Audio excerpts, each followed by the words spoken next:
everybody, my name is Janae Gerard. I'm the author of Off the Rack, and I'm also the creator of Beyond the Booby Trap. As many of you know, I do a lot of training and seminars on stress reduction, and of course that's a really big topic after going through breast cancer treatment. So if you take a moment, I've actually included a stress score, a life score that you can actually download and take. The reason that I encourage you to do this is because many times we don't realize how much stress is accumulating in our life, not just because of breast cancer treatment, but also because of, family commitments, relationships, etc. So take a few moments, it's actually next to this video, and download the stress score and see where you might fall on that scale. One of the things I wanted to bring up, I want to give you some tools so that you can move forward in your life, especially after treatment, is looking at our daily lives and how much of our lives are rituals.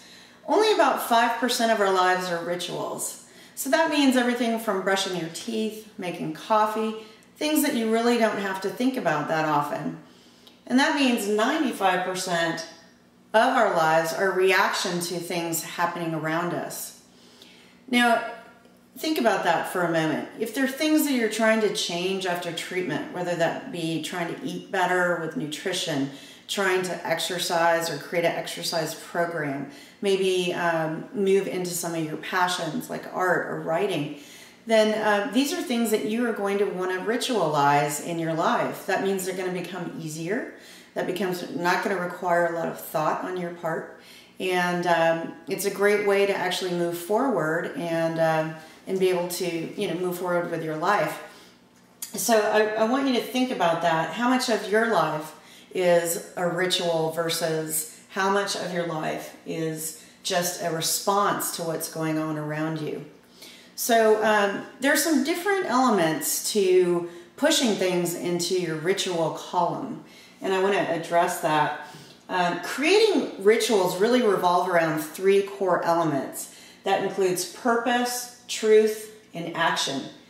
These are your core values. If you're trying to ritualize something and it's not, in your core values, you're going to have a very difficult time trying to change. So when you think about this, and we're going to define these a little bit more in the next video that I do for you guys, but think about that. I also want to leave you with a story.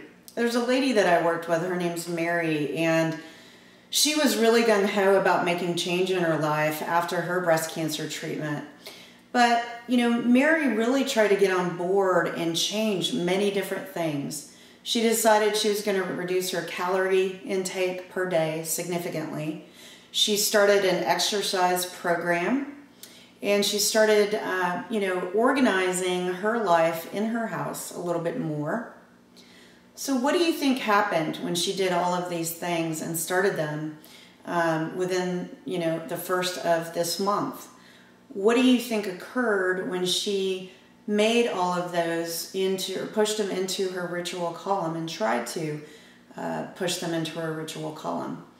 We're going to answer that on the next time I talk to you guys, and we're also going to define these core values and allow you to start looking at some things in your life and help you move forward. So I appreciate it, everybody. I'm so happy to have you participating in BeyondTheBoobyTrap.com. That's B-O-O-B-I-E, Beyond the Booby Trap. And I look forward to sharing a lot more with you and having some fun in the process.